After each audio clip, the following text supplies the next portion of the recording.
কষ্ট হয় নাই তো কোনো। আমার কি সমস্যা হবে আসতে?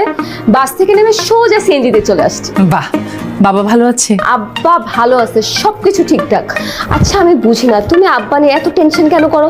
আমি আসছি না। আমার খুব অস্থির লাগছিল তুই আসা পর্যন্ত, কখন তুই আসবি, কখন একটু আব্বার কথা তোর মুখ থেকে শুনবো।